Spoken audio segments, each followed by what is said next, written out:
많은 사람들이 집에서 키우는 로의 화분이 갑자기 시들거나 잎이 축 늘어지는 모습을 보며 당황하는 경우가 많습니다. 처음에는 잘 자라는 것처럼 보이다가 어느 순간부터 잎이 약해지고 색이 변하며 결국 죽어버리기도 합니다. 사실 이런 상황은 특별한 문제가 있어서가 아니라 아주 작은 실수가 반복되면서 생기는 경우가 대부분입니다. 특히 한국처럼 겨울이 길고 춥고 여름에는 습도가 높은 환경에서는 식물이 받는 스트레스가 더 커지기 때문에 로에를 건강하게 키우기 위해서는 환경에 맞는 세심한 관리가 필요합니다. 한국의 집 구조를 생각해보면 온돌로 인해 겨울철 실내는 따뜻하지만 화분의 흙은 겉만 빠르게 마르고 내부는 오랫동안 습한 경우가 많습니다. 여름에는 햇빛이 강하게 들어오는 창가에서 잎이 쉽게 타거나 장마철 긴 비로 인해 흙이 과하게 젖을 때도 있습니다. 이런 요소들은 모두 로에가 약해지는 원인이 될 수 있습니다. 하지만 다행히도 로에는 기본적인 원리를 이해하면 누구라도 쉽게 건강하게 키울 수 있는 매우 강한 식물입니다. 저는 한국 환경에 가장 잘 맞는 7가지 관리 방법과 많은 분들이 놓치기 쉬운 한 가지 추가 팁을 알려드리려고 합니다. 이 방법들은 복잡하지 않고 일상 속에서 바로 적용할 수 있는 것들이며 제가 오랜 시간 여러 실수를 겪으면서 직접 깨달은 내용들입니다. 오늘 말씀드릴 내용들을 차근차근 따라가다 보면 로에가 다시 단단해지고 잎이 통통하게 차오르는 모습을 분명 보실 수 있을 것입니다. 오래도록 싱그럽고 생기 있는 로에를 키우고 싶다면 지금부터 함께 시작해 보시길 바랍니다. 이처럼 로에를 건강하게 키우기 위해 기본적인 이해가 중요하다면 그 중에서도 가장 먼저 살펴봐야 할 요소는 바로 햇빛입니다. 많은 분들이 로에는 건조한 환경만 좋아한다고 생각하지만 사실 충분한 빛 없이는 결코 건강하게 자랄 수 없습니다. 특히 한국의 아파트 구조에서는 창문의 방향과 채광 시간이 계절에 따라 크게 달라지기 때문에 로에가 받는 빛의 양을 꾸준히 점검하는 것이 매우 중요합니다. 겨울에는 햇빛이 약해지고 낮 시간이 짧아지기 때문에 로에가 자연스럽게 빛을 찾으며 길게 뻗는 모습을 보이기 쉽습니다. 반대로 여름에는 남향이나 서양 창문으로 강한 햇빛이 직접 들어와 잎이 붉게 변하거나 끝이 말라타는 증상이 나타나곤 합니다. 이런 변화는 갑작스럽게 일어나는 것처럼 보이지만 로에가 환경에 적응하려고 보낸 신호라고 생각하시면 됩니다. 저는 처음 로에를 키웠을 때 이런 신호들을 알아채지 못해 잎이 한쪽으로만 치우치고 전체적으로 힘없이 늘어진 적이 있습니다. 그때 알게 된 가장 간단하면서도 효과적인 방법이 바로 주기적으로 화분을 돌려주는 것이었습니다. 화분을 한 바퀴씩 크게 돌릴 필요는 없고 몇 주에 한 번씩 한 4분의 1 정도만 부드럽게 돌려주어도 충분합니다. 이렇게 하면 로에가 특정 방향으로만 기울지 않고 전체 잎이 균형 있게 자라며 모양도 훨씬 단정해집니다. 또한 햇빛이 부족한 겨울철에는 남향 또는 동남향 창가에 두는 것이 좋고 채광이 약한 집이라면 식물용 조명을 하루 몇 시간 켜주는 것만으로도 잎의 탄력이 눈에 띄게 달라질 수 있습니다. 로에는 빛이 너무 강해도 문제이고 너무 약해도 문제가 되기 때문에 그 사이의 균형을 찾아주는 것이 가장 중요합니다. 작은 조정만으로도 식물이 달라지는 모습을 보면 마음이 한결 가벼워지고 집안 분위기도 더욱 따뜻해질 것입니다. 빛의 균형을 맞춰주는 일이 이렇게 중요하다면 그 다음으로 꼭 짚고 넘어가야 할 부분은 물 주기입니다. 많은 분들이 햇빛 문제보다 물 관리가 훨씬 쉬울 것이라고 생각하지만 실제로 로에를 시들게 만드는 가장 흔한 원인은 바로 잘못된 물 주기에서 시작됩니다. 특히 한국의 집에서는 온돌 난방 때문에 겨울철 흙 표면이 빠르게 마르면서 마치 식물이 물이 부족한 것처럼 보이는 경우가 많습니다. 하지만 겉만 마르고 속은 여전히 축축한 경우가 대부분이라 무심코 물을 더 주게 되면 뿌리가 숨을 쉬지 못해 약해지기 쉽습니다. 저도 처음 로에를 키울 때 이런 착각을 여러 번 했습니다. 겉흙이 마른 것 같아 물을 주었는데 며칠 뒤 잎이 갑자기 말랑해지고 색이 탁해지면서 식물이 힘없이 쓰러지는 모습을 보고서야 문제가 물의 부족이 아니라 과습이었다는 것을 알게 되었습니다. 로에는 잎에 물을 충분히 저장하는 식물이기 때문에 물을 넉넉히 주고 그 다음에는 흙이 완전히 마를 때까지 기다리는 것이 가장 안전합니다. 흙이 어느 정도 말랐는지 확인하는 가장 간단한 방법은 화분을 들어보는 것입니다. 평소 무게를 알고 있으면 흙이 마를 때 화분이 얼마나 가벼워지는지 쉽게 느낄 수 있습니다. 또 흙 속이 얼마나 촉촉한지 손가락으로 살짝 눌러보는 것도 도움이 됩니다. 한국처럼 장마철이 길고 여름철 공기가 습할 때는 흙이 잘 마르지 않기 때문에 물 주는 간격을 더 넉넉하게 잡아야 하고 겨울에는 난방 때문에 흙의 상태가 겉과 속이 다를 수 있어 평소보다 더 꼼꼼하게 확인해 주는 것이 좋습니다. 이렇게 물의 흐름과 흙의 상태를 이해하고 관리하다 보면 로에는 스스로 건강한 모습을 되찾으며 잎의 탄력도 자연스럽게 살아납니다. 물이 흙을 통과하며 순환하는 과정을 이해하게 되면 자연스럽게 흙 자체의 중요성을 깨닫게 됩니다. 아무리 물을 알맞게 주려고 노력해도 흙이 로에에게 맞지 않으면 결국 뿌리가 숨을 쉬지 못하고 약해질 수밖에 없습니다. 특히 한국에서는 장마철에 습기가 많아 흙이 쉽게 축축해지고 겨울에는 실내 난방 때문에 흙의 건조 패턴이 달라지기 때문에 로에에게 맞는 흙을 선택하는 것이 더욱 중요합니다. 로에는 기본적으로 배수가 잘 되는 흙을 좋아하기 때문에 시중에서 판매하는 다육식물 전용 흙을 사용하는 것이 좋습니다. 한국에서 흔히 구할 수 있는 다육 전용 흙에는 펄라이트와 마사토가 적절히 섞여 있어 물이 빠르게 빠져나가도록 도와줍니다. 하지만 집안 환경이나 화분의 크기에 따라 다육 흙만으로는 충분하지 않을 때도 있습니다. 예를 들어 장마철처럼 공기 중 습도가 높으면 흙이 잘 마르지 않기 때문에 조금 더 빠르게 물이 통과하도록 굵은 모래나 펄라이트를 적당히 섞어주는 것이 도움이 됩니다. 반대로 겨울철에는 겉흙이 빨리 말라 보여도 실내 온도 때문에 속은 오래 촉촉하게 유지되는 경우가 많기 때문에 흙이 지나치게 보수성이 강하지 않도록 구성하는 것이 좋습니다. 제가 처음 로에를 키울 때 가장 크게 후회했던 일도 바로 흙 선택이었습니다. 보기에는 좋아 보였던 일반 분갈이용 흙을 사용했다가 며칠 만에 흙이 질척거리며 뿌리가 힘을 잃는 것을 경험했기 때문입니다. 그때 깨달았습니다. 로에는 예쁜 화분보다 잘 맞는 흙을 더 먼저 원한다는 사실을 말입니다. 흙이 가볍고 숨을 잘 쉬면 로에는 스스로 건강을 되찾고 잎도 더욱 단단하게 자라납니다.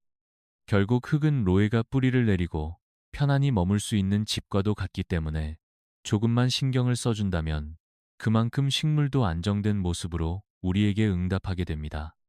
흙이 로에의 건강을 좌우하는 집과 같은 존재라면 그 흙을 담고 있는 화분은 그 집의 기초라고 할 수 있습니다. 아무리 좋은 흙을 써도 화분이 맞지 않으면 물이 제대로 빠져나가지 못해 결국 뿌리가 스트레스를 받게 됩니다. 그래서 저는 처음 로에를 키우는 분들에게 화분 선택의 중요성을 꼭 강조합니다. 한국에서는 디자인이 예쁜 플라스틱 화분이 흔히 사용되지만 로에처럼 배수가 특히 중요한 식물에게는 다소 부담이 될 수 있습니다. 플라스틱 화분은 가볍고 관리가 편하지만 물이 천천히 마르기 때문에 여름철 장마나 실내 습도가 높은 환경에서는 흙이 지나치게 축축해지기 쉽습니다. 반면 한국의 전통적인 토분이나 도자기 화분은 자연스럽게 수분이 빠져나가며 흙이 더 건강하게 숨을 쉴 수 있습니다. 저는 여러 종류의 화분을 사용해 본 끝에 로에에게 가장 잘 맞는 것은 입구가 넓고 높이가 너무 깊지 않은 토분이라는 결론을 내렸습니다. 로에는 뿌리가 아래로 깊게 뻗기보다는 옆으로 퍼지는 성향이 있어서 깊은 화분보다 낮고 넓은 화분이 훨씬 안정적입니다. 또한 반드시 기억해야 할 점은 화분 바닥에 배수 구멍이 있어야 한다는 것입니다. 배수 구멍이 없다면 아무리 물을 조절해도 흙 속에 물이 고여 뿌리가 금방 약해질 수 있습니다. 아파트에 거주하며 배수 구멍이 있는 화분을 사용하기 어려운 분들은 내부에는 배수 구멍이 있는 작은 화분을 넣고 외부에는 디자인 화분을 사용하는 이중 구조를 활용하면 훨씬 안전합니다.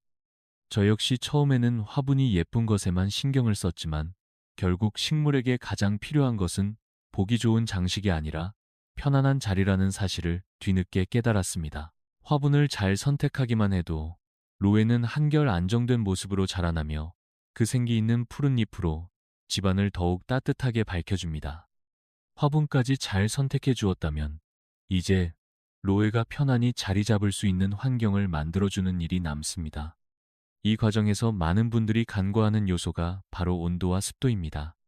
로에는 비교적 강한 식물이지만 한국처럼 사계절이 뚜렷한 곳에서는 계절마다 환경이 크게 달라지기 때문에 조금 더 세심한 배려가 필요합니다. 특히 겨울철의 차가운 바람과 건조한 공기는 로에에게 큰 부담이 됩니다. 아파트 창가에 놓아둔 로에가 갑자기 잎이 붉게 변하거나 끝이 마르기 시작한다면 대부분이 차가운 외풍이나 창문 앞에 낮은 온도 때문입니다. 실제로 저도 한때 베란다 창가에 로에를 두었다가 예상보다 빠르게 온도가 떨어지면서 잎이 차갑게 굳어버린 적이 있습니다. 반대로 여름에는 장시간의 강한 햇빛과 높은 습도가 문제가 됩니다. 햇빛이 강하게 들어오는 날에는 잎끝이 타듯이 변하고 장마철에는 흙이 잘 마르지 않아 뿌리가 약해질 위험이 커집니다. 그래서 계절에 따라 식물의 자리를 조금씩 바꿔주는 것이 도움이 됩니다. 겨울에는 창가에서 조금 떨어진 밝은 실내가 좋고 여름에는 햇빛이 직접 닿지 않는 곳이나 얇은 커튼을 이용해 빛을 부드럽게 조절해 주는 것이 안전합니다. 또한 집안에서 자주 사용하는 난방기나 에어컨의 바람이 식물에게 직접 닿지 않도록 하는 것도 중요합니다. 이러한 작은 조정만으로도 로에의 잎색과 탄력은 놀라울 정도로 달라집니다. 식물도 사람처럼 편안한 온도와 적당한 공기를 좋아한다는 사실을 기억하고 환경을 맞춰주면 로에는 사계절 내내 안정된 모습으로 우리 곁을 지켜줄 것입니다. 온도와 습도를 맞춰주는 일이 로에를 안정시키는 데 큰 도움이 된다면 다음으로 살펴볼 것은 로에가 성장하는 데 필요한 영양을 어떻게 공급하느냐입니다. 많은 분들이 식물이 잘 자라지 않을 때 본능적으로 비료를 먼저 떠올리지만 로에는 오히려 과한 비료가 독이 되는 경우가 많습니다. 잎의 수분을 저장하며 천천히 성장하는 특성 때문에 영양분이 갑자기 많아지면 뿌리가 부담을 느끼고 잎이 길게 늘어지거나 색이 탁해질 수 있습니다. 저 역시 처음에는 식물이 힘이 없어 보이면 비료가 필요하다고 생각해 작은 화분에까지 영양제를 꽂아두곤 했지만 시간이 지나면서 그 행동이 오히려 식물을 약하게 만들었다는 것을 깨달았습니다. 로에는 봄과 여름처럼 활발히 성장하는 시기에 아주 소량의 영양만 필요합니다. 한국에서 흔히 구할 수 있는 다육 전용 액체 비료나 묽은 배양액을 절반 정도로 희석해 한 계절에 한두 번 정도만 주는 것이 충분합니다. 가을과 겨울처럼 성장이 느려지는 시기에는 비료를 주지 않는 것이 오히려 더 좋습니다. 마치 우리가 배부른 상태에서 계속 음식을 먹으면 몸이 부담을 느끼는 것처럼 식물도 필요 이상의 영양은 오히려 스트레스가 됩니다. 또한 자연 친화적인 방식으로 키우고 싶은 분이라면 미량의 분갈이용 액비나 부드러운 유기농 배양액도 좋은 선택이 될 수 있습니다. 중요한 점은 어떤 방식이든 너무 자주 주지 않고 로에의 성장 리듬에 맞춰 안정적으로 관리하는 것입니다. 이렇게 비료의 양과 시기를 잘 조절하다 보면 로에의 잎은 한층 더 단단해지고 색도 더욱 선명해지며 전체적인 모습이 안정감 있게 변합니다. 결국 비료는 많이 주는 것이 아니라 적절하게 주는 것이 로에를 건강하게 키우는 핵심이라는 것을 잊지 않으셨으면 합니다. 비료의 양과 시기를 맞추는 일이 이렇게 중요하다면 마지막으로 꼭 살펴봐야 할 것은 로에가 보내는 작은 신호들을 얼마나 빨리 알아채느냐입니다. 식물은 말은 하지 않지만 잎의 모양과 색으로 자신의 상태를 분명하게 보여줍니다. 이 신호를 제때 알아차리면 큰 문제로 번지기 전에 쉽게 해결할 수 있지만 놓치면 식물이 급격히 약해지는 경우가 많습니다. 예를 들어 잎이 얇아지고 오므라들기 시작하면 대부분이 수분 부족을 알리는 신호입니다. 이런 경우에는 흙이 완전히 마른 것을 확인한 뒤 물을 넉넉히 주면 며칠 안에 잎이 다시 통통해지는 변화를 볼 수 있습니다. 반대로 잎이 말랑해지고 색이 탁해지며 밑동이 무르기 시작한다면 과습일 가능성이 높습니다. 이때는 물 주기를 즉시 중단하고 흙을 갈아주거나 배수가 더 잘 되는 환경으로 옮겨야 뿌리가 다시 숨을 쉴 수 있습니다. 또 한국의 집에서 흔히 볼 수 있는 현상이 잎이 붉게 변하거나 끝이 타듯 말라 들어가는 모습인데, 이는 대부분 강한 햇빛이나 겨울철 창가의 차가운 공기에 오래 노출되었을 때 나타납니다. 이런 신호를 무심코 지나치면 식물이 점점 더 약해지지만, 장소를 조금만 옮겨주어도 잎의 색이 다시 안정되고 성장도 회복됩니다. 저는 한번 크게 느낀 적이 있습니다. 어느 날 화분을 옮기며 잎 하나가 유난히 변색된 것을 보고 그냥 두었다가 며칠 뒤 그 잎 전체가 손으로 잡으면 떨어질 정도로 약해져 있었던 것입니다. 그 뒤로는 조금이라도 이상한 잎이 보이면 과감히 잘라내어 새로운 성장에 힘을 쏟도록 돕고 있습니다. 로에는 상한 잎을 붙잡고 있는 대신 건강한 잎을 키우는데 에너지를 쓰는 식물이기 때문에 필요 없는 부분을 제거해주는 일이 오히려 식물을 더 강하게 만듭니다. 이렇게 작은 변화들을 민감하게 살피고 적절한 순간에 손을 봐주는 것만으로도 로에는 다시 생기를 되찾으며 집안에 조용한 활력을 더해줍니다. 이렇게 로에가 보내는 작은 신호들을 세심하게 살피다 보면 지금까지 말씀드린 7가지 관리 방법이 서로 연결되어 있다는 것을 자연스럽게 느끼게 됩니다.